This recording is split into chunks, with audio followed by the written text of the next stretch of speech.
So here's how you do the deal.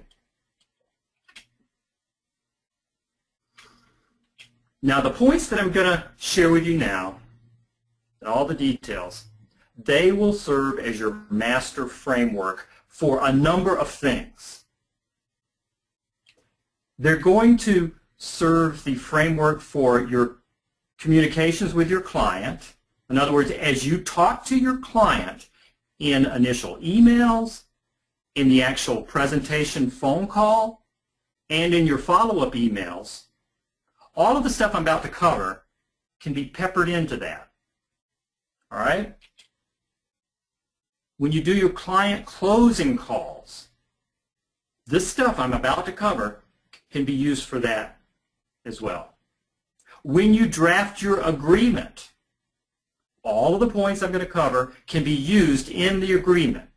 And then finally, when you actually implement your process, all the things I'm about to cover now will help guide you through the implementation process. So what I'm saying is, as I go through these points, you keep in mind that these points will work for when I'm talking to my client or closing my client. These points are going to work when I go and have my agreement drafted, whether my client does it with his attorney or I get an attorney to do it, or maybe I don't even use an attorney. I'm going to show you at the end a way that I do it sometimes where I don't use an attorney. I'm not recommending that you do that, but sometimes I do that. And then also, these same points will help you to actually implement what you say you're going to do.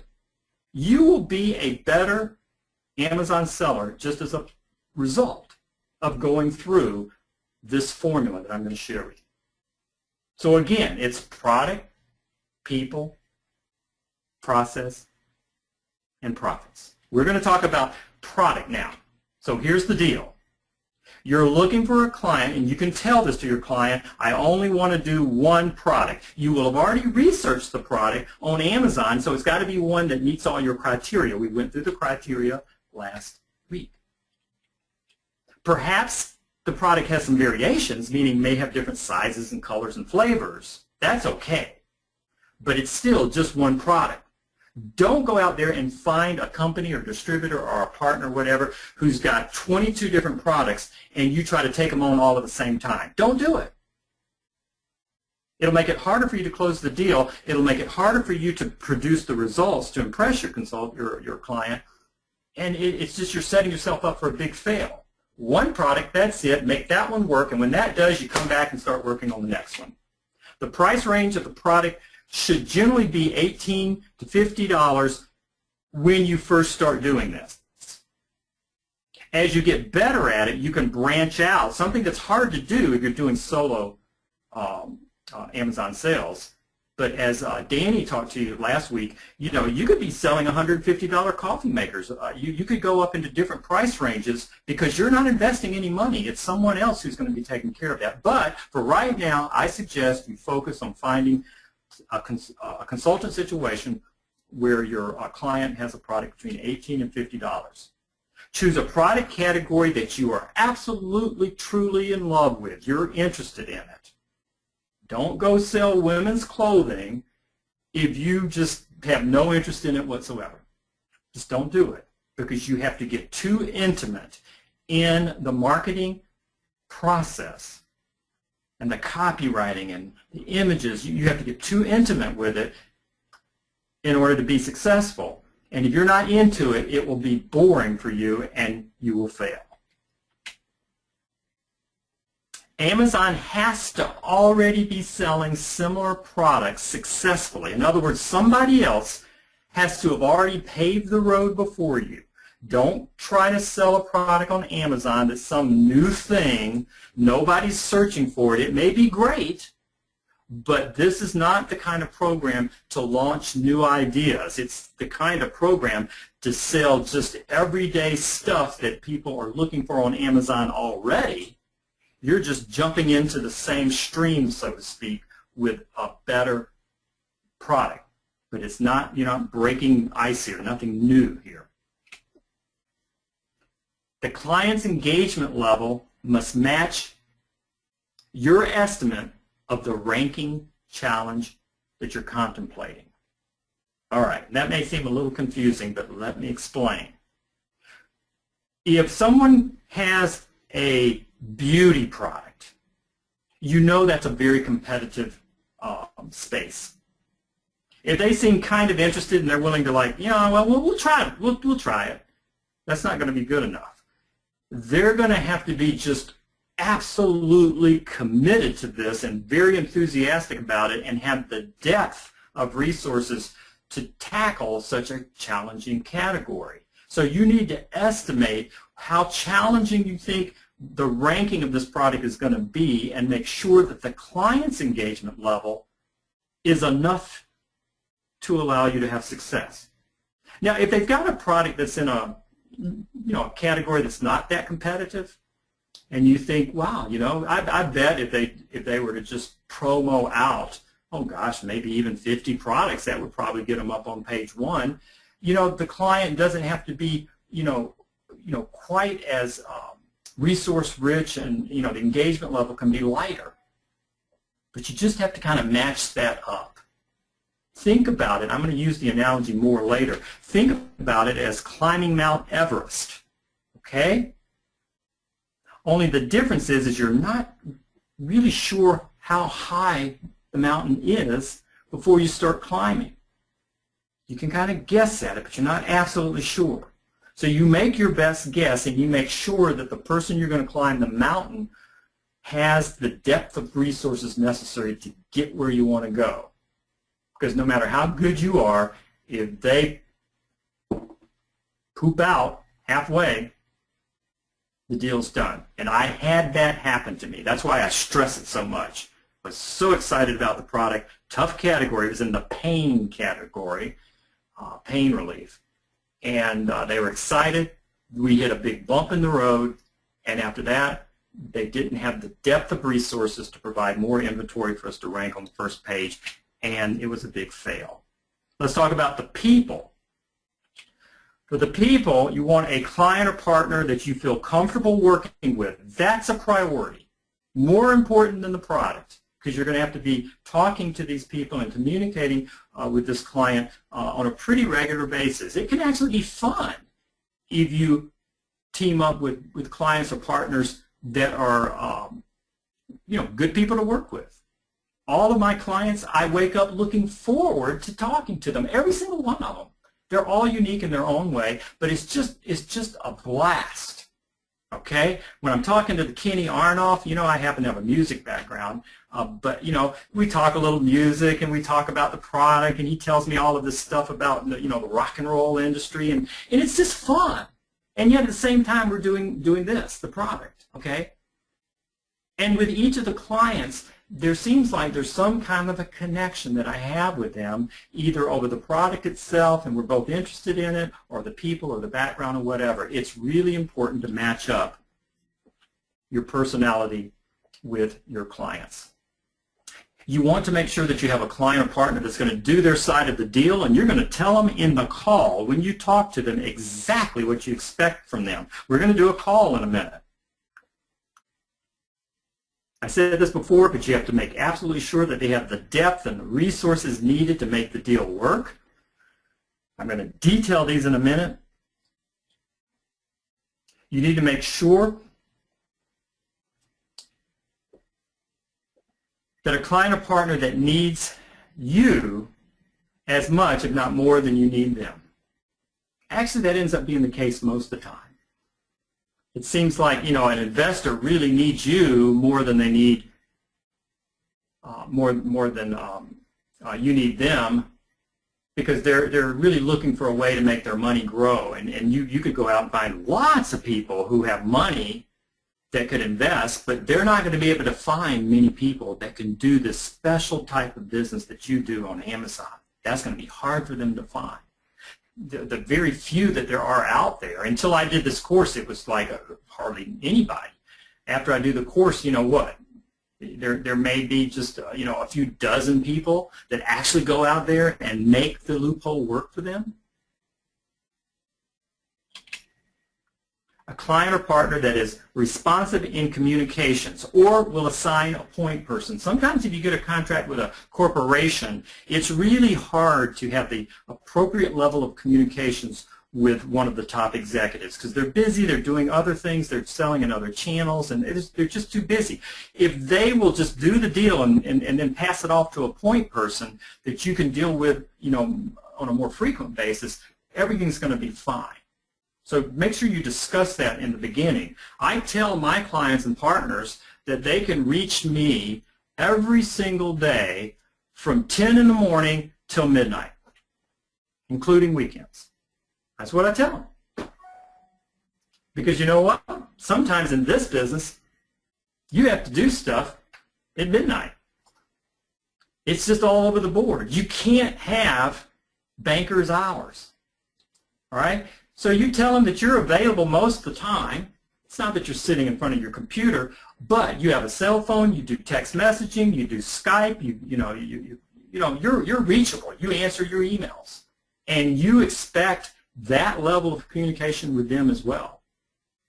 If the inventory is about to run out and it takes you 2 days to get a hold of somebody at the company that will send some more inventory in, that's not good. So make sure you just tell them that. And you know what? They'll love you for it. What's so good about this stuff is they love it when they hear you say this because you're telling them that, hey, I'm engaged. I shock my clients because I actually have systems set up so that if my clients try to communicate with me through email or Skype or whatever, no matter what they do, I get that message. I have the communication system set up where I get text messages or voicemails or whatever, and I am aware of it no matter what. And I usually get back and respond to a client or a partner within the hour. It's that important. You also have to have a client that understands up front that there's going to be challenges and that you will work together to meet the challenges, and also that you don't know everything, but you know how to find out the answers, and you're willing to brainstorm with them to come up with the solutions. Later, when I go through the call, you're going to see that. It's almost like I tell them, you know, Amazon is just a basket case over there. They're nuts, and they do crazy stuff. And I want you to know that up front. In fact, that's one of the reasons you need to work with a consultant, because you're going to have problem after problem after problem. I was talking just yesterday to a lady who it took her 9 months to get approved for one of the categories in Amazon. It was one of the categories that they don't approve a lot of people for. But it's like as soon as I got on the phone, within the first minute, we got into a conversation, and it was led by her about how she was about to pull her hair out in dealing with Amazon. And every time she talked to a person, it was a different story and different rules and different policies, and nobody knew what they were doing. And then people would leave, and I mean, it was just crazy. And I was sitting there going, yeah, you're right.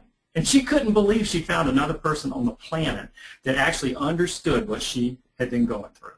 And I knew right then and there that if I wanted to do a partnership or have her as a client, that it was going to happen. I knew it within the first minute. We bonded over the craziness of Amazon's working with Amazon.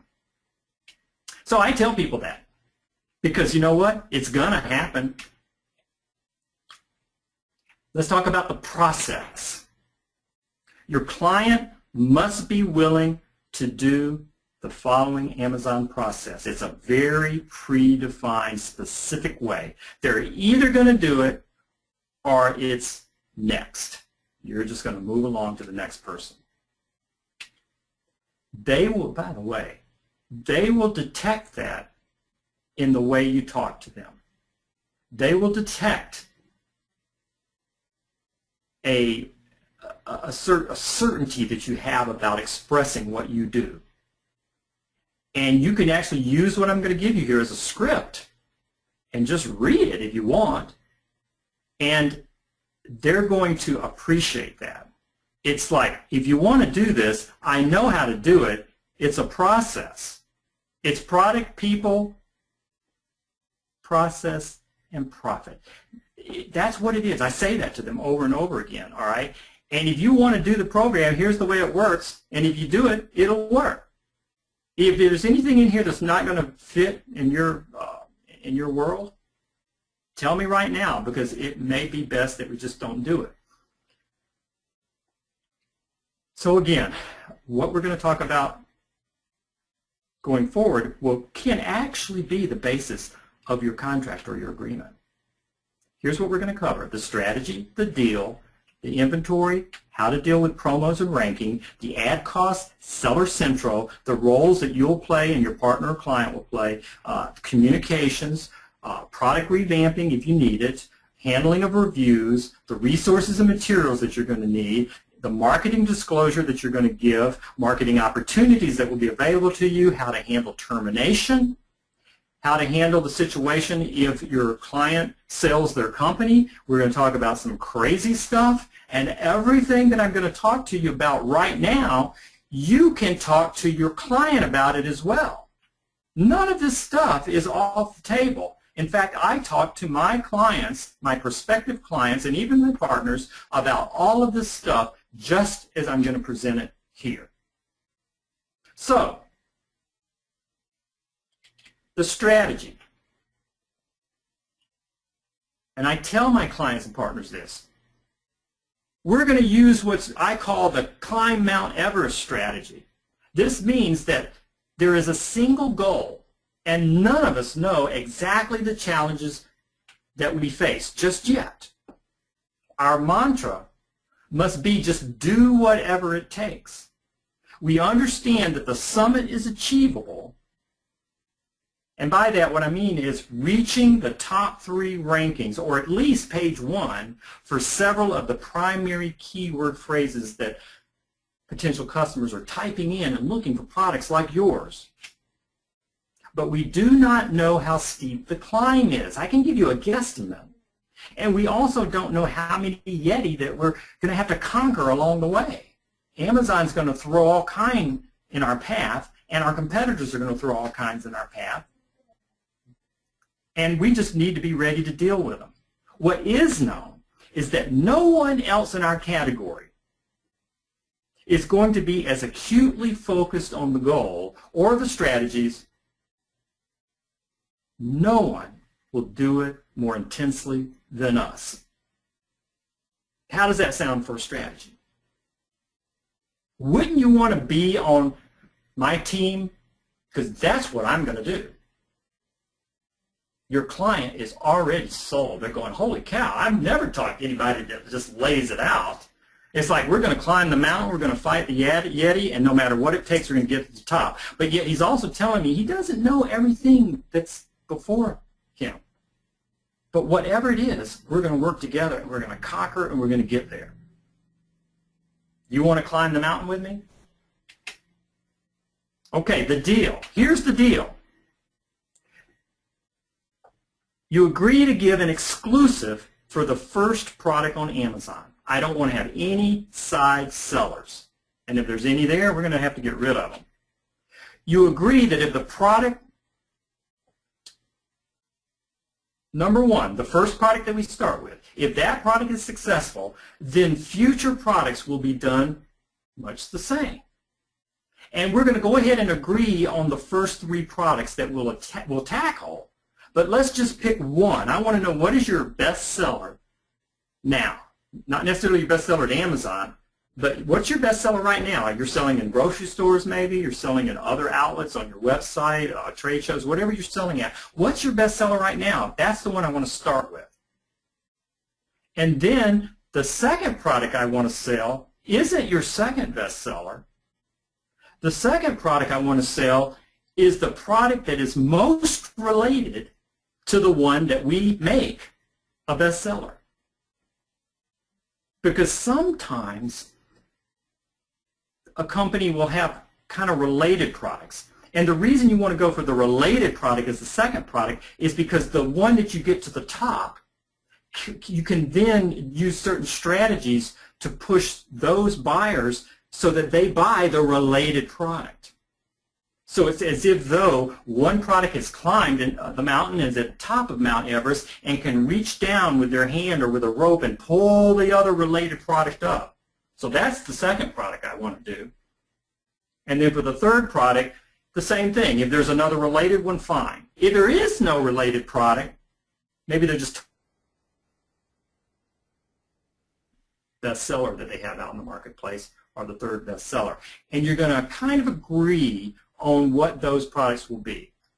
Even if it's kind of a loose agreement, because things can change as you get into doing this, but you're letting them know, let's pick one product, let's do it, let's make it successful. Then let's go for number 2, number 3. Is that a deal?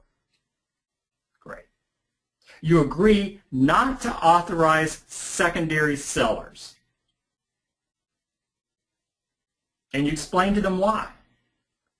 If there are secondary sellers, all of the sellers are going to be sitting there competing on the same Amazon page over price. And they're going to work each other down and down and down and down, and it's against your best interest. You want to have an exclusive control of everything on your Amazon page, so you don't want to go setting up other distributors and what have you. Now, if you already have secondary sellers, then let's talk about it. Who are they? What can we do to get them off? And there's all kinds of ways to do this. They can do it the mean way, where they just, pull their product, or they can call them up and say, hey, this isn't allowed anymore, or things like that. That's generally not a good idea. The other way is to call them up and see if they can do it through incentives. Maybe give them the product for a little better wholesale deal. I had one client, you may find this odd, but one client said, Dan, I called up this, he only had one person. I called this person up and I told them that you would be willing to give them an hour's worth of marketing consultation for free if they would agree to take their product off Amazon. And they accepted that. They weren't selling all that many on Amazon anyway. They were sitting there. But you see, what would happen is if I came in as a consultant and started helping this client, and we ran the product up the ranks, and all of a sudden it started selling, then that secondary seller would have started benefiting from all of my efforts. So before any of this happened, we were able to talk to them, and basically I did an hour's worth of consultation to help that person with their business, not their business on Amazon. I said, look, I can help you with anything. And we just did a trade-off that way. So I'm just saying you can get creative, but you want to work with your client to first make them understand why they shouldn't be there, and then discourage them from being there. Now, we all know that occasionally one might pop up, and maybe they've got 2 or 3 of the products, and they'll sell them, and then they disappear, and all of that's fine. Don't worry about it, okay? But you just don't want to have somebody getting product on a regular basis from the same person that you're consulting with and selling and competing and benefiting from all your efforts. Okay, now let's talk about inventory. The client agrees that the product must be Prime eligible, in other words, fulfilled by Amazon. And you need to explain to them why. And the easiest why I found is, hey, there are 40 million people that are Prime members at Amazon. And the unique thing about these 40 million people is that they will buy the majority of everything they buy through Amazon just because they're Prime members. They love the free shipping and their credit cards on file. They do the one-click thing. And even if the price of the product is higher, they don't seem to care.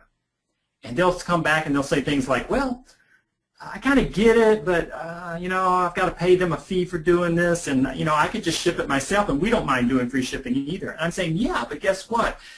The 40 million people that are on Prime, they will overlook your product if there's a comparable that is Prime, because they just trust the Prime program with Amazon. And even though you may be offering free shipping, they'll think that your free shipping is slow free shipping, where Amazon's is fast free shipping. And also, they'll just pay a premium for these Prime products. Amazon's not like eBay and a lot of other channels where the cheapest product is always the one that sells the best. In fact, I've come to believe that on Amazon, sometimes it's the more expensive product that sells the most. And I'm not talking to you right now. I'm talking to my client. So we're not going to have a retail price that's really, cutting it thin. We can have a healthy retail price. But in order to do that, you've got to have everything working for you, and Prime is a requirement. Are you going to be okay with that? And if I get a no, boy, this call is ending pretty quick. There's no use to go on. I agreed to maintain ample inventory at all times. I explained to him a little bit about how awful it is to work and do all this stuff and get up the ranks, and then you run out of inventory and it takes 3 days or 5 days or a week or whatever to get some more in, and by the time your product goes back live, you've lost your ranking. You lost your momentum. So that's not going to happen. It's just not. We're climbing the mountain. We need to have enough food to feed us all the way to the top. We can't run out of it halfway. So running out of inventory is not acceptable. In fact, it's so important, and you're going to think I'm crazy for telling you this, and I hope to never have this happen. But I'm going to ask you to agree that if you run out of stock for more than 5 days, then the commission rate that you need to pay me is going to bump up permanently 1%. And you're probably thinking right now, wow, that's like cruel and unusual punishment. You're right. That's because running out of inventory is not acceptable if we're going to climb Mount Everest. You're going to make a ton of money if we do this right. So let's just do it right. You're never going to have to pay me that 1%. I really put it here just so you can realize how important it is. And they go, okay, I get it. I get it. Promos and rankings. We're still in the process, folks. This is all the process. To achieve and maintain rankings, you agree to promo out or discount somewhere between 50 to 300 products every month for about 3 months. And it will typically be at a price under $1. Now you may be thinking, wow, Dan, that's a lot of money I'm going to have to pay, because there is a wholesale cost of this inventory. And, sometimes I'll say, well, what's your wholesale cost? I mean, I'm going to find out anyway. You may as well tell me so that we can really figure this thing out. They'll tell me, okay, well, it's $5. Okay. So depending on the category, and I don't know for sure right now, but it could be anywhere between 50 and 300. Let's say it's 100. We've got to give away 100 units. That means you're going to have to pay $500.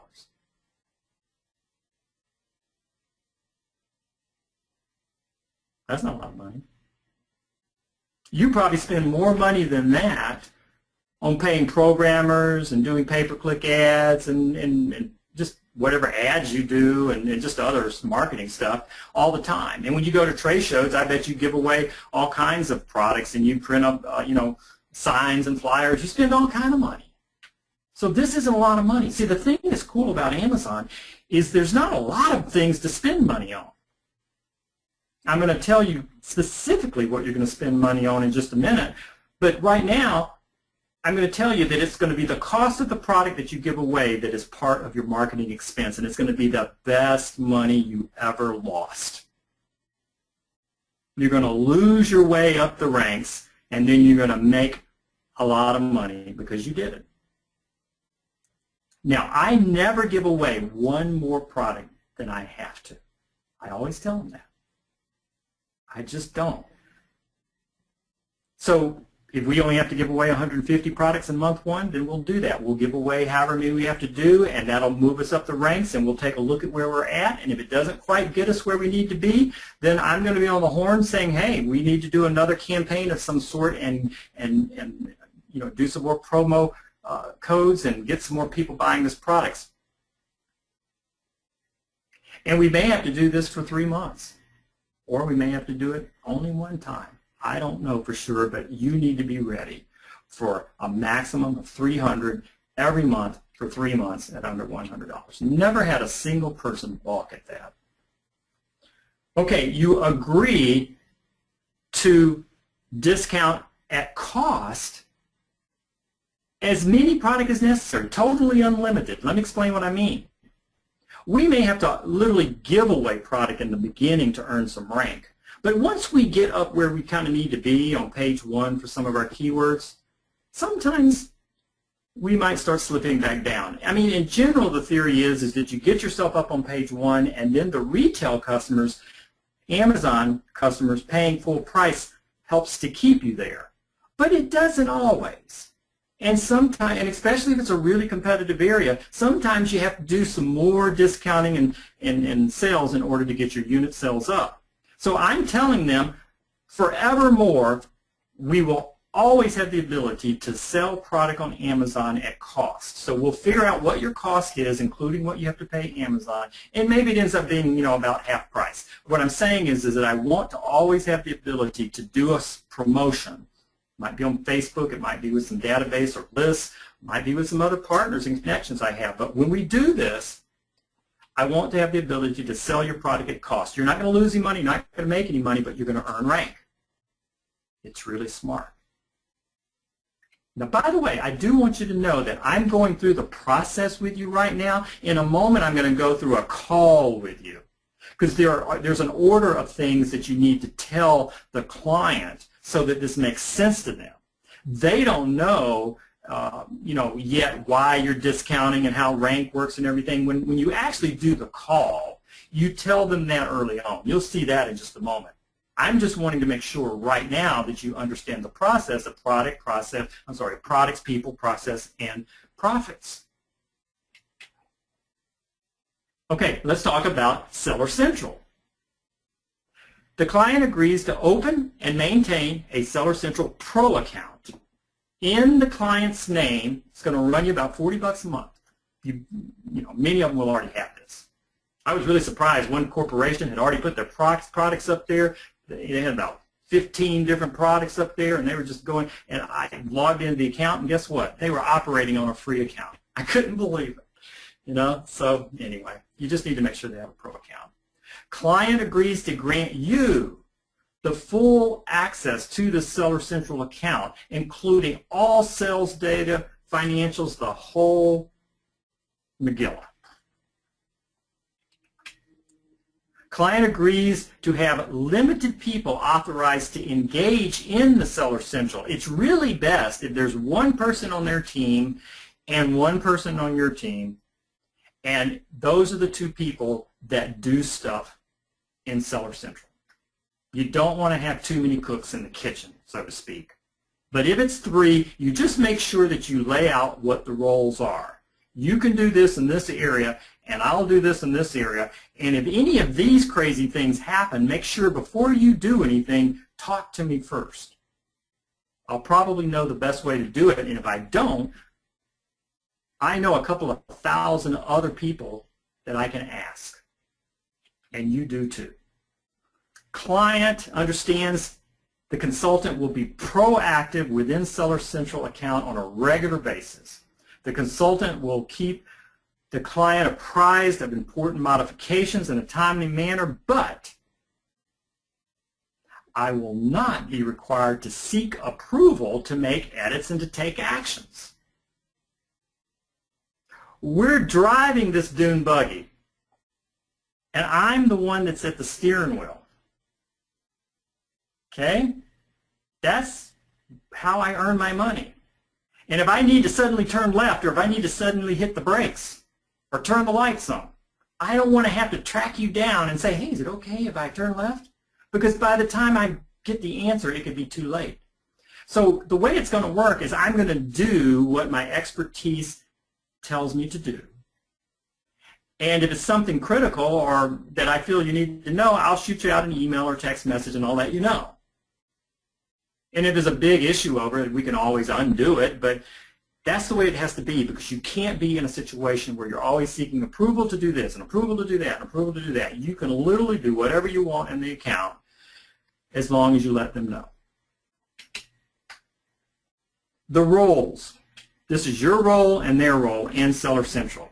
You will be in charge of setting up the product. If the product is already set up, it may be you're having to go in there and reset it up or just get rid of the way they did it and do it all over again. But you're in charge of that. You're in charge of the images. You're in charge of all the product detail, page copy, the title and the bullets and the descriptions, etc. You're in charge of that. You're going to make sure it gets done. You're going to upload it and put it into the system, that's you. And if you don't know how to do it, go through the your Amazing Selling Machine course again, or go through some of the materials that Jason will have provided and make sure you learn how to do it. And if you still can't do it right, then you need to team up or partner with somebody that can. I have some clients where they're so big or the potential is so incredible that I realized I don't want to have to take this on all by myself, even though I know how to do everything I need to do.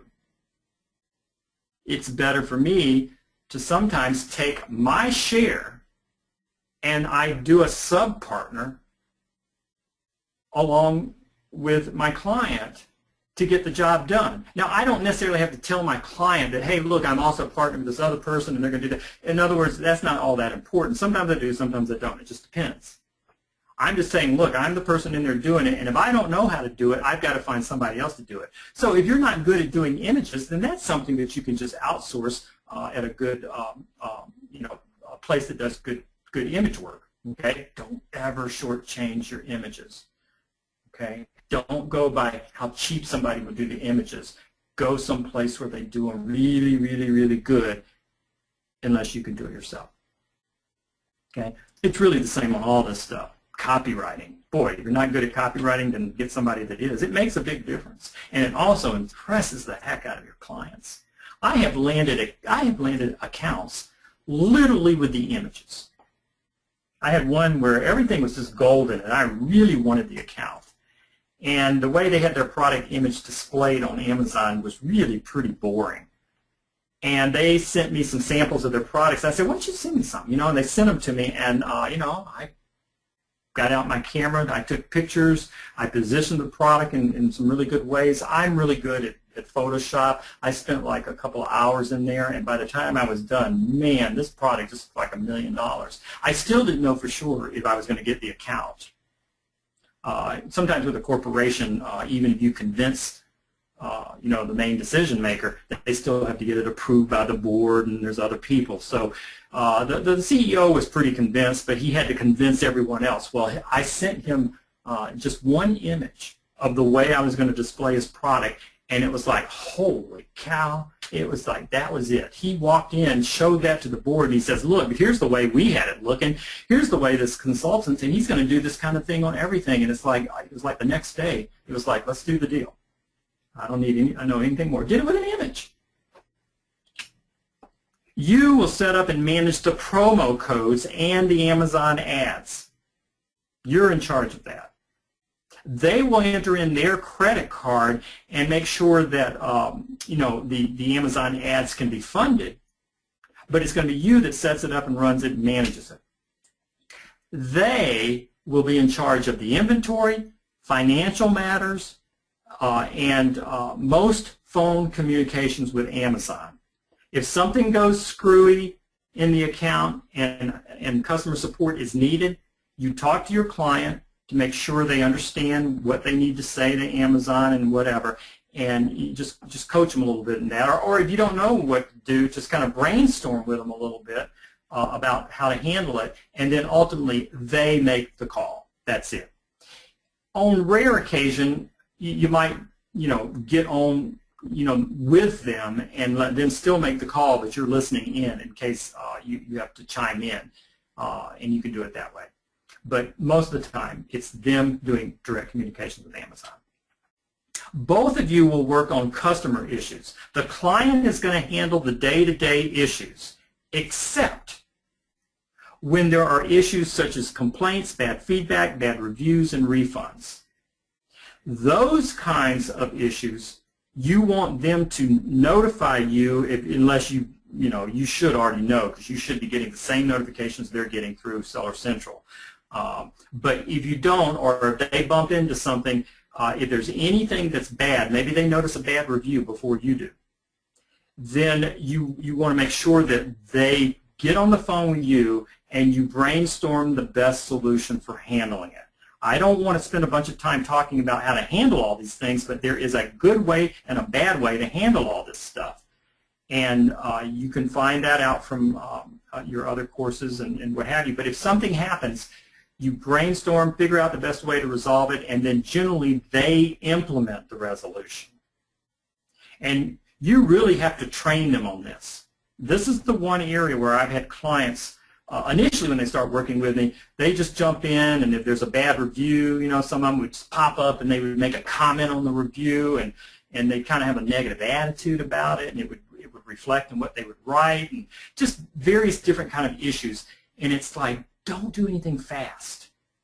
If something happens, contact me, let's talk about it, plan a solution, and then we'll implement it and do it. And so that's what you want to do with them. Train them to do that. They will appreciate it. They will realize you care. Both you and the client. Okay, the client will handle most of the day-to-day communications with Seller Central, but it's always best to brainstorm collectively if it's a sticky issue. Communications. In order to maintain maximum communications, each party is going to provide a Skype screen name. I found that most people do use Skype, and it's just a godsend, because in doing this business you're often having to pass back and forth URLs back and forth. You can't do that on telephone, where I'm on the phone, I'm saying, hey, did you see this bad review? And they go, where is it? Where is it? And say, you know, you can't read them the URL. If you're on Skype, you can just Skype them the URL back and forth. And when I say Skype, you know, it's funny, but some people don't realize, you know, Skype can just be, you know, you typing back and forth instantly. You don't always have to, you know, be talking, to them, or it definitely doesn't have to be video.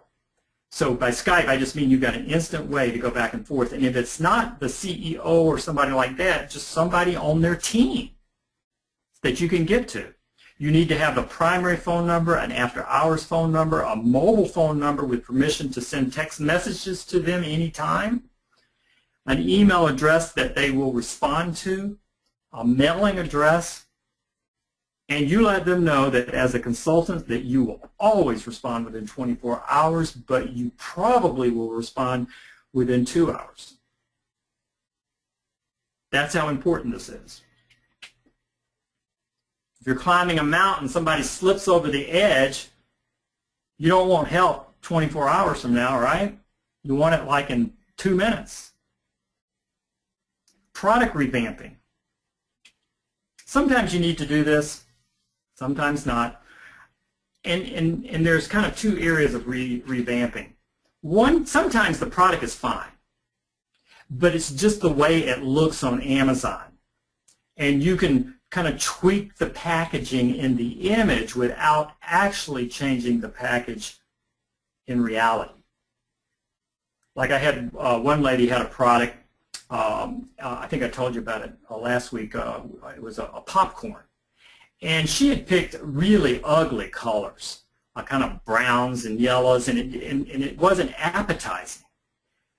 And she had just thousands of these bags, so it wasn't really practical for her to change the color. I told her I hated the colors, it needed to be changed, and it was going to, you know, inhibit sales. So what I was able to do was to enhance the packaging, and I modified the colors ever so slightly to make them a little brighter, cleaner, fresher, without actually changing them. You can make the fonts bigger on the packaging so that it can be read on Amazon. You know, a lot of times when people create the packaging for their products, they're thinking about a person holding the package in their hand or on a store shelf or something, and you can read everything and it looks great. But on Amazon, the product's first, a customer's first experience with the picture of the product, they see the product about the size of a postage stamp, right? They do a search and they see 16 products on the page. All of those pictures are tiny. So you can enhance the way a picture looks in this tiny state so that it pops on the page. And then when they click on into the product page, you can enhance it a little bit, maybe make the fonts a little bit bigger. And if you can't do this yourself, you can take it, again, to an outsourcer and say, hey, look, can you just make these fonts a little bigger? Or maybe there's some text on the bag that really doesn't even need to be there, at least on the picture. For Amazon, you can remove that, make things bigger, and kind of revamp it a little bit. They need to agree to cooperate in revamping of the product. Hopefully it'll just be cosmetic, and you can do it through images and presentation on Amazon. But if not, you may have to do it with the actual product. In the case of the company that I'm working with that sells the Echo sponges, they had too many products, like 15 different variations of different kinds of sponges and shapes, and some had soap and some didn't have soap, and some had scrubbers and some didn't have scrubbers, and you could get it in 1-packs and 3-packs and 6-packs, and it was like you literally have to study it to know what to buy. And I said, let's change all this. Let's sell 2 products, a 6-pack with the scrubbers and a 6-pack without. Or a 6-pack with soap and a 6-pack without. Let's just simplify it.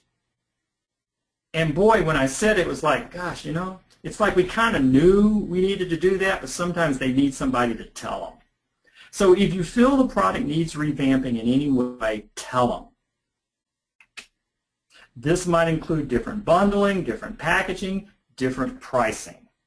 Anything required to increase the attention, interest, desire, and action. That's known as ADA. It's an old sales thing. Anything that will increase that relationship between the product and the way it looks with your customer is important. Attention, interest, desire, and action needs to be conveyed in the product, new and improved. Reviews. Getting good product reviews will be a collective effort. Me and you as my client. This will be an ongoing, never-ending part of the required strategy. Also, rest assured, there will be bad reviews, and Amazon is not going to remove them no matter how egregious they are. I had a review, and you guys probably could tell me horror stories, but I had one, and the review said, every other reviewer on this page is lying. And if you look at Amazon's policy, it says that a review cannot make a comment on other people's reviews. And I'm thinking, well, man, this doesn't get any more blatant. This is against your own policy, Amazon. He never even mentioned my product. He basically just said everybody else is lying. And that was his whole review. Amazon would not remove it. So you need to tell your clients this up front, so that when they do get bad reviews, they don't blame you. They'll say, oh, God, Dan told me we would. So what's the strategy? What are we going to do? And there are good strategies for dealing with that, okay? You should brainstorm tactics to mitigate such bad reviews with your client, and you should reach out to other members and some of the other gurus and experts for the various strategies to mitigate that situation. One strategy that will be deployed is what I call over-refunding. This is allowed by Amazon. It can be extremely effective, and it is worth the cost. It's agreed that over-refunding up to $20 above the product cost may be used as a strategy from time to time. And here's what I do. I'm telling my client, a person buys the product for whatever reason. It could be the craziest reason or a good reason, but they just get all bent out of shape. They write a 1-star review, and they just, you know, it's just awful. So what do? I go in and into the Seller Central, and immediately I say, hey, we heard that there was a challenge with one of our products. We really apologize. The customer is always right. You never try to win the battle. Don't do it. They're right. The product sucks. It somehow you blew it. You just say, I'm sorry, I apologize. If you will drop me a note back, I will immediately process a refund. That's all you say. Now, you don't process a refund and then send them a note and say, hey, I understand things didn't work out. We've already processed your refund. You have to send them the note through Amazon, and you say, we're going to refund you immediately. We're sorry, everything. Just drop me a quick note back, and then I will immediately process your refund. The reason is because you want to make sure that you're communicating with them. So you're dangling out there that, hey, I'm going to send you the refund, but just drop me a quick note back. I just want to make sure this is, the right thing to do. Sometimes people will do things like, they'll say, well, I never got my product. I'm so upset, I just want my money back. And it's good for you to write to them and say, hey, I don't know what happened. We have Amazon fulfill our stuff, but sometimes stuff happens, and we will gladly give you a refund straight away. Just drop us a quick note back. Well, often I'll get a note back and say, oh, forget it. It came the next day. So don't give a refund first until they communicate. But the main reason I want them to communicate is so that I know that they're engaging with me. And then what I do when they say, yes, please give me a refund, this product's awful, I'll say, no problem, I just processed it. Thank you, blah, blah, blah, blah. And then I go in and I give them a refund of all that they spent for the product plus $20 more. And I don't say anything about it. Nothing at all. Guess what? The response is 80% of the time just like mind-blowing. They can't believe it. They've never had any store, any place, online or off, where they bought a product, they didn't like it, they took it back, and they got all their money back plus $20. Just doesn't happen. So they're blown away. And then, so all of a sudden, and not all of them, but some of them will either remove their bad reviews or they'll go in there and they'll update them and change them. They don't always change it from 1 star to 5 star or anything like that. They may leave it 1 star, but they change the wording. Sometimes they'll do things like update. I didn't like the product, but I have to say these folks care. And they immediately gave me a refund. Sometimes they mentioned they gave me some extra for my thing. But don't you go boasting about it. Don't you go bragging about it. Don't you even say anything about it. Just do it. And if it doesn't produce a result, don't worry about it.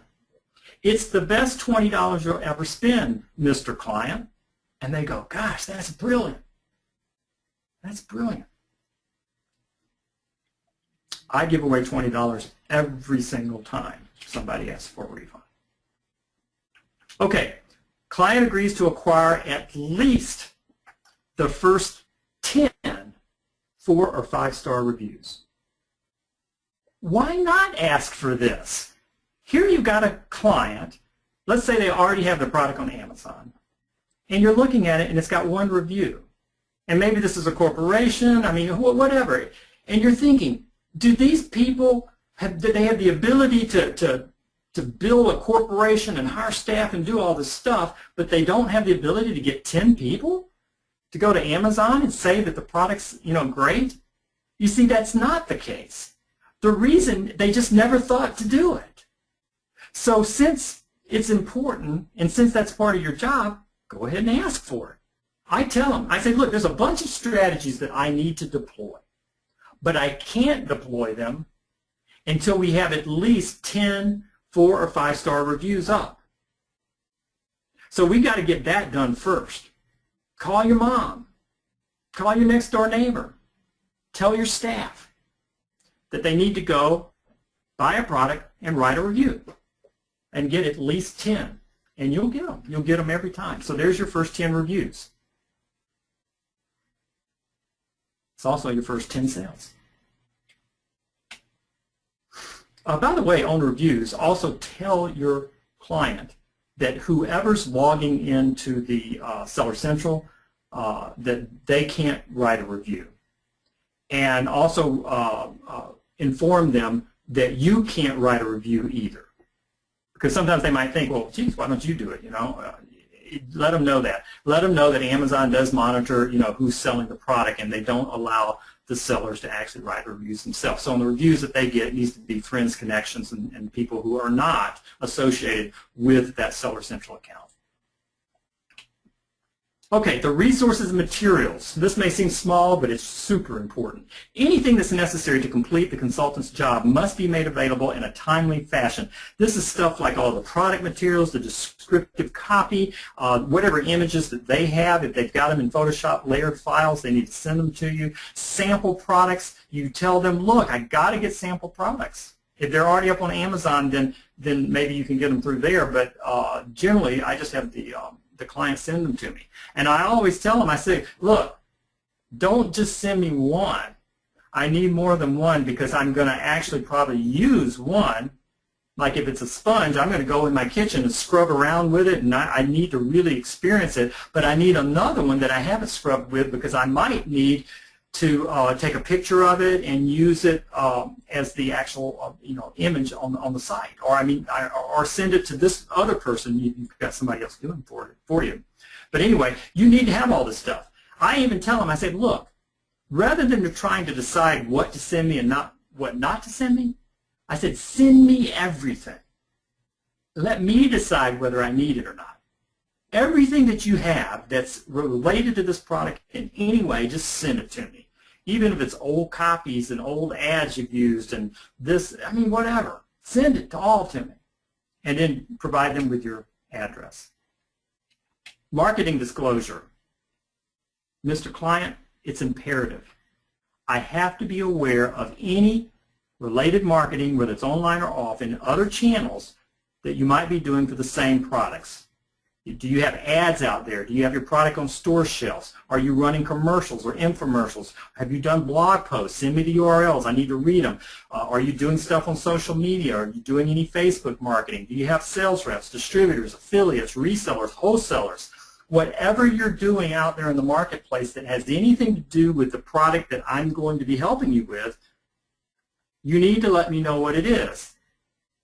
Because sometimes there's ways that we can allow these other channels to help us. But if I don't know what's going on, then hey, it's not really going to help. And sometimes I could spot areas where you could improve the situation. Like I had one client that just was spending a ton of money on Facebook ads. But they weren't smart enough to know they needed to do some kind of tracking. So they didn't know, they just thought, well, these must be working, they're sure costing a lot. That was kind of their logic. And somebody told them that you need to be doing ads on Facebook, but they had no idea. I said, what are you doing over there? And I said, oh, so what are you doing? How much is it costing you? And I said, well, how many sales have you had? Well, we don't know. Well, how much traffic? And then they could show me that because they had some statistics for that. And I said, you know what? Why don't we do an experiment? In other words, it's very hard sometimes to say, hey, you know what, you guys, you're idiots. You shouldn't be spending money on something where you can't tell whether it's working or not. Stop that and give me that money, and I'll use it on Amazon. That wouldn't have gone over. Instead, I said, why don't we do an experiment?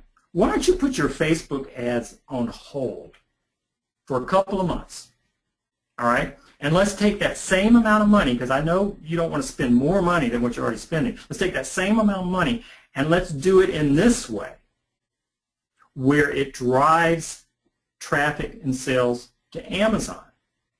Because I underscore this time and again with clients. When you sell a product through any other channel, you get one thing, a sale. When you sell a product on Amazon, you get two things. You get a sale and a little earned ranking. And every time you earn a little bit more ranking because you had another sale, it moves you up further and further, therefore increasing the likelihood that you're going to get another sale from one of Amazon's customers in their database. So rather than driving a bunch of sales over there and just getting money, why don't we drive it to Amazon and get money and ranking, money and ranking? And they go, holy cow. Makes sense to me. So you can move money and traffic and all kinds of stuff around if you know what else they're doing in their other channels. Okay, marketing opportunities. This is part 1 and part 2. By the way, we're still in the process. Client agrees to pursue marketing opportunities to promote Amazon sales via existing customer and prospect lists, own your company's site and blog, and any partner or cooperative lists that you might be able to work with. Mr. Client, listen. Amazon's not an island. And I'm not going to do all of this work and sit on Amazon like an island and not have, any tentacles or any help from any other area. There's a lot of people that will come to your website, and I know you got a shopping cart there right now, and I know you're selling right off your site, and that's fine. For now, you could just keep doing that. But what I'm going to ask you to do is give your site visitors the option to buy at Amazon. It would be best if you drove all the traffic from your site to Amazon, because the more we focus on sales at Amazon, the more we get a sale and ranks and sale and ranks and sale and rank, and we do really well doing that. When they come and buy your site, you're just getting a sale. That's it. Just getting a sale. But if you don't want to go full boat for right now, why don't we just give them the option so that your programmer or your webmaster just adds a button that says, if you'd like to buy at Amazon, click here, and include that in your shopping cart. We need to do that. And if you're doing mailings, like you've got a customer list, right? And if they say no, then, hey, you help them to develop one. You know how to do that. But most of them will have a list. Might not be all that big, just depends. But when you do mailings out, newsletters or whatever, I'm going to ask you sometimes to do mailings out to your list where we promote buying your product on Amazon. Sometimes at $1 or less, sometimes at cost, sometimes at full retail. We'll think about it and kind of plan it, but I'm just telling you up front, we need to do this periodically. You cool with that? Yeah, we're cool with that. Client agrees that whenever possible, potential buyers will be given the opportunity to buy on Amazon, and just said this, if that potential buyer is at the company site, blog, or social media page. The client understands that allowing wholesalers, listen to this one closely, guys. Client understands that allowing wholesalers, distributors, outlets, and resellers to buy on Amazon using a promo code in order to deliver the product at a wholesale price is a damn smart idea. Because if a person is buying multiple units through Amazon, like a reseller or a distributor, in essence, the client is using Amazon kind of as the way to get inventory out, selling it wholesale, but the way that you get to wholesale is by just using a promo code. So for example, let's say you've got a little store or a little distributor that needs 100 units. You could go into your warehouse and just ship them 100 units, and you'd click the wholesale on that, and all's fine. But you could also have them go to Amazon, put in a promo code which would give them the same wholesale price, and it would be shipped to them from Amazon. So for the distributor or this little store, they don't really care. In fact, they might like that it came from Amazon because of the shipping and all this. Okay? You don't really care. But the benefit that you get is tremendous because you're going to have lots of units moving through your account, which will help your ranking. No matter what a person pays for the product, whether it's $1 or half price or full price or overprice, Amazon doesn't care about the price, they just count the unit sales. So if you can run any wholesale business through Amazon by using promo codes, it's a really, really smart idea. I just want to make you aware of that now, Mr. Client. We'll talk about it later, but think about it. I plant a seed right here, folks.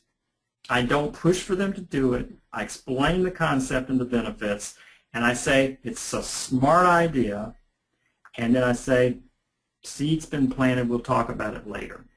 However, I do want you to understand that when you do this approach, you will not have to pay me a commission. I don't deserve it. If you've got a distributor or a small store that's buying bulk from you at wholesale, that's something that you put together that had nothing to do with me in the first place. So if you do use this strategy and you run it through Amazon, we'll keep our eye on that particular promo code or that particular pricing, and when that goes through, you're doing the accounting anyway. When that goes through, you just don't pay me any commissions on that wholesale part of your business. I just want you to run unit sales through Amazon. Marketing opportunities number 2. The client understands that driving Amazon sales via other channels, for example, if they're doing infomercials or commercials or something like that, that too is a smart idea. And the client will consider these opportunities on a case-by-case. And it's the same thing here.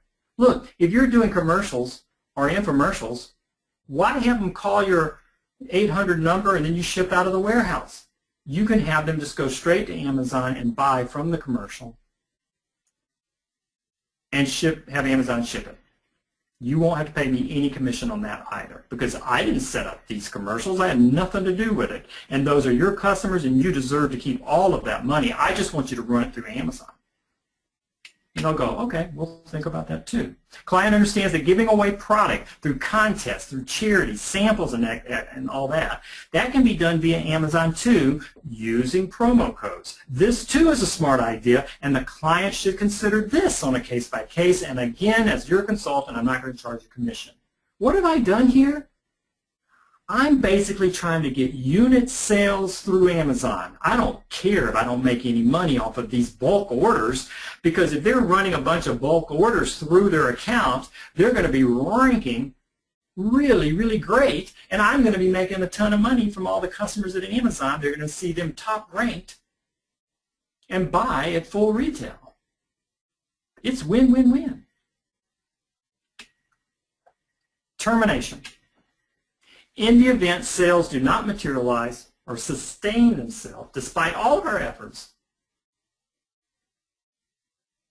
I may need to terminate the agreement. In other words, if this isn't working out, you're not going to want to keep going, and I'm not either.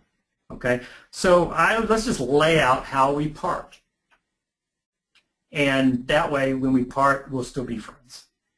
And I got to tell you, I have parted with some, and I'm still very close friends with them all. And occasionally they even call me and ask me a marketing question, this, that, and everything else. It's just that it didn't work out on Amazon. Okay? But I do agree to do this. If I'm going to leave, I will give you a 60 days notice. You could terminate the agreement as well. Here are the 3 criteria. First, you would have to provide me with 60 days written notice. And within the same 60 days, it has to be proven, or we need to be able to substantiate, that I have not been able to keep your listing on page 1 of the Amazon search results for at least one of the following 3 keyword phrases. So I tell them, look, our goal is to get your product to come up on the first page whenever somebody types in this keyword phrase. And we're going to do the same for a secondary keyword phrase and a third keyword phrase, and maybe more, but definitely 3. We'll start with 1, and when we get there, then we'll start and we'll do the next one, and so be it. And we're talking about one product right now. If I can't get your product on the first page for any of these 3 keywords, any one, then let's part ways. Just let's watch it for 60 days and make sure. Now, during that 60 days, there will be things that I'm going to suggest that we do to remedy the situation, because if we can get it back on the first page, everybody's going to be happy or whatever. But I actually had one myself that we got it to the first page, then it fell off. This is the one where Amazon said the company didn't have the right to sell the product, and they had to prove that they had the patent on it, and it took a long time to go through this whole process. And by the time it finally got back live on Amazon, the company didn't have enough resources in order to promo enough product back out and get them back where they were. It just was a calamity of events. Really nobody's fault except Amazon's, really, for doing what they did. But it just didn't work out. And so we terminated that agreement. All right. Also, the net earnings from Amazon need to remain below a certain amount, say $1,000 a month or $500 a month, you pick a number, for that same 60-day period. So those are the 3 criteria. And all it's really saying is this: we're not able to get your product where it needs to be, and as a result, it's not making enough money where it's worth either of our time and effort. The reason that I added the last part in there about the lower amount of money is that I do have some situations where I have products that are not ranked on the first page for any of the main keywords, and yet they're still making some pretty good money. So if it's still making, I don't know what's good money for you or, or the client, but if it's still making $3,000 a month, even though it's not ranked on any of the three, that's probably more than they were making before they started working with me, so why terminate the deal? We just keep working to move up the ranks. But that's the framework of what I tell my clients and what I put in the agreement as well. And you can morph and modify this stuff however you like. By the way, if you wonder how I came up with that, on my first client that I ever got, I prepared kind of bullet points of what I thought the deal should look like. And they wrote back, and what they suggested for termination wasn't exactly what I just shared with you, but it was really close. But they're the ones that came up with the idea about not being able to be on the first page. It was the client. And I said, that's a brilliant idea, because if you're really good at what you do, you're always going to be able to get the product up on the first page of at least one of the keywords. You guys just need to agree on the keyword phrases up front. Put them in writing and say, here are our targets. We're going to go for this phrase, and this phrase. And then those would be the three words that you use as the litmus test. If the client corporation sells or transfers ownership, the agreement must be transferred intact without modification, or we can negotiate a buyout. You got to put something in there like that, because companies do sell, CEOs do change, lots of stuff can change, and you just want to make sure that your deal is still there. Crazy stuff. And by the way, I call it crazy stuff in my agreements and emails to the client as well. It's a known fact that Amazon can be quirky, illogical, inconsistent, and extremely frustrating at times. Your seller's central account, I tell them this, it can be frozen, it can be closed, it can be put on probation for no reason or for unjust reasons. The product images and the product descriptions can change overnight without your approval. Product pages can be frozen, preventing updates and edits. Promo codes on rare occasions can get out into the field, the open market, beyond what you intended, and the product can end up being sold at discounts to more people than what we planned. There are ways to mitigate this, but it can happen. Amazon can lose your products. They can ship the wrong products. They can even ship empty boxes. Yep, they can. Now, they do reimburse you for those kinds of things. Sometimes you have to ask them or they won't do it. But they do all of that. And I've had them do everything I've said here, they've done to me.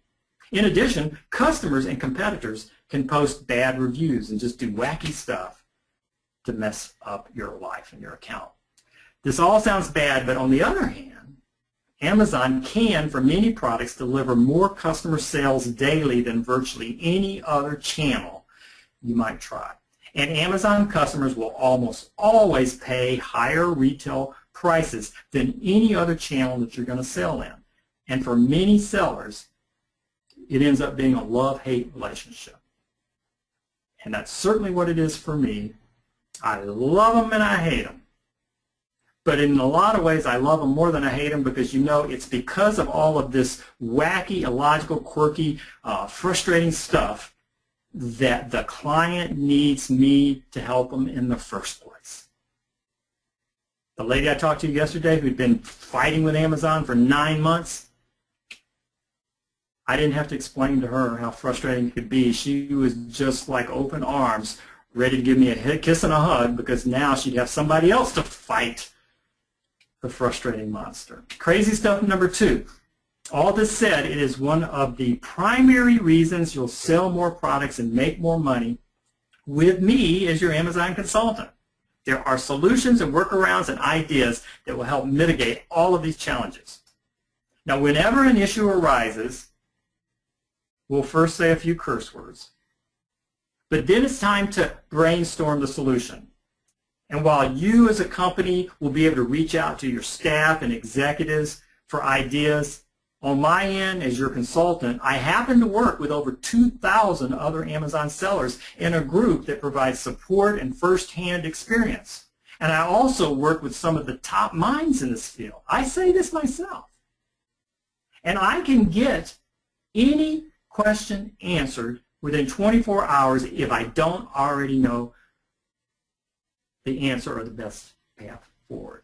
In other words, Amazon can be so confounding at times that it takes the experience of thousands. That would be thousands of people, some from your team, some from my team, just for us to determine the best solution. And as your Amazon consultant, I'll provide exactly that.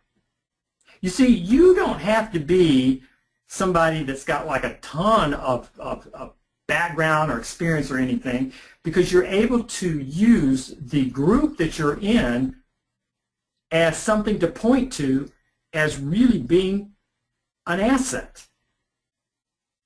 Whenever you say that, they think, wow, gosh, you're saying you work with over 2,000 other Amazon sellers. Let them assume what they want.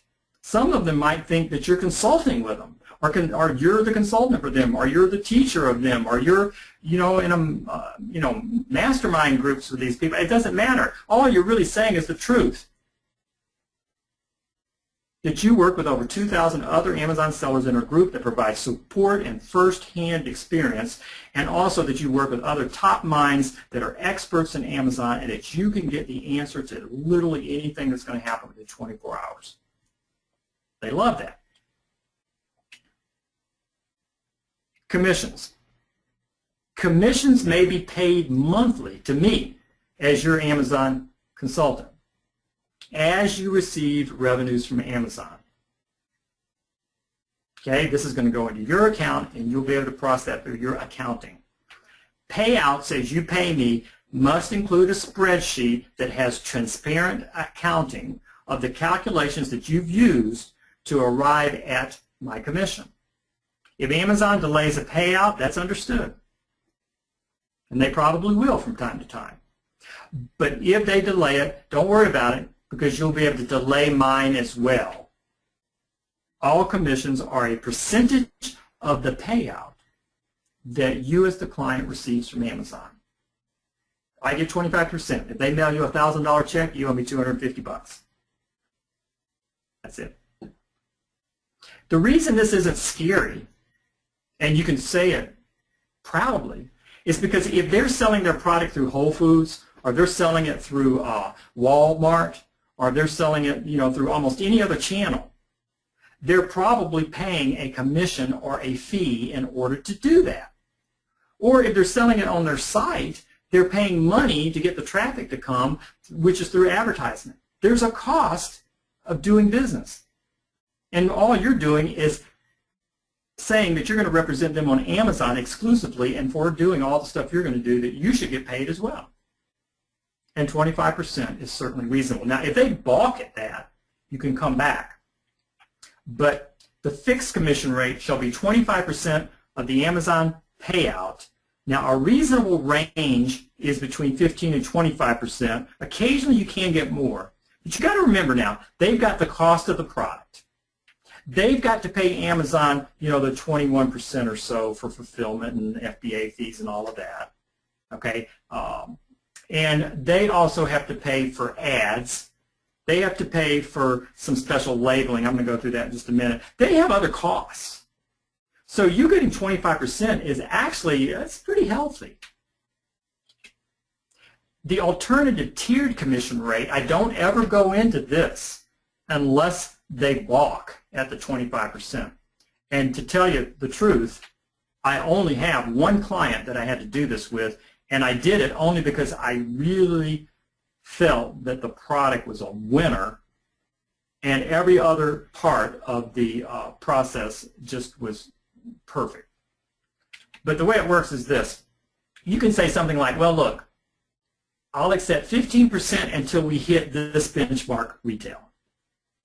Then it's going to increase up to 20 and lock in at 20. It'll never go back down to 15. And then if it ever hits the next benchmark, which I intend to make sure that happens, then you'll pay me 20%, or then it'll go up to 25%. But once the gross retail benchmark is hit, the commission remains fixed at that new level unless a higher benchmark is hit. In other words, it'll only go up, it won't go down. Commission rates are calculated from the first dollar at the current fixed rate. If a benchmark is hit within any 2-week period, then the new rate applies to that entire period going forward. Okay, so let's say look, as soon as we get to 100,000 in sales, what if it hit 100,000 on the last day of a 2-day pay period? Then what that's saying is you're going to get paid the new higher commission rate for that entire 2-week pay period. And this is pretty fair. So this is your fallback if they balk at 25%, and if you still think the account is worth it. Frankly, it's really hard to justify 15% on an account. It doesn't add up as much as you'd like it to. So only do it if you have to and you really think you can hit these benchmarks, and then try to set your benchmarks as low as possible. Additional client cost. There will be additional expenses that I'm going to recommend for the strategy that we're going to deploy. For example, the cost of press releases. Maybe you might need a tool, software or something. You're going to need to do some printing. You might need some stickers, coupons, insert cards, things of that nature. And later we might even decide to run some external ads, maybe use Google AdWords or Facebook and whatever. And all of that would be, in the future, but you've got some expenses up front. I'm going to detail them, and then there's some expenses that may come in the future. But whatever they are, you're going to pay them, and they are not going to be deducted from my commissions, because you would have been spending those anyway, whether I was with you or not. So the fact that you need to spend that money, it shouldn't come out of my pocket. That's the logic there. Here are the known extra expenses straight out of the gate. I really want you to set up, in fact, I'll actually set it up for you, an autoresponder system. I happen to use Feedback Genius, but there are several out there. But basically what this is, Mr. Client, it's a way to automate the response and the communications with your customers as they buy at Amazon. You can send them FAQs about the product so that when they receive it, that they use it properly and they understand that, you can't wash it in bleach, or, you can't leave it out in the sun, or, just different things like that. So you can kind of educate your customer a little bit more even before they get the product by sending them an FAQ email. Okay, then you may want to send them a reminder to do some feedback, maybe a reminder to do a review. You might want to remind them that they bought the product 30 days ago and this is a product that they may need to refill. You may want to do a lot of things. Now, do read the policy and rules at Amazon, because they're very strict about what you can say and you can't say in these communications with customers. You don't want to link them off to any external websites. You do not want to try to sell them anything. And you do not ever want to ask them for a review in a manner where it seems like you're kind of bribing them in any way whatsoever. Read the rules, follow the rules, but having communications and using an autoresponder system is wonderful. Now, Mr. Client, it's going to probably cost you about $40 a month in the beginning, and gradually as we have more and more customers, it's going to go on up. Most of my clients are spending $80 a month, and some of them that even have more customers, it's higher. But this is just an expense that's going to pay for itself, because you're going to get more sales, more referrals, and more reviews. It's all good. Card inserts. I'm going to help you to design either inserts that go into the packages or stickers that go on the packages that will have a certain goal.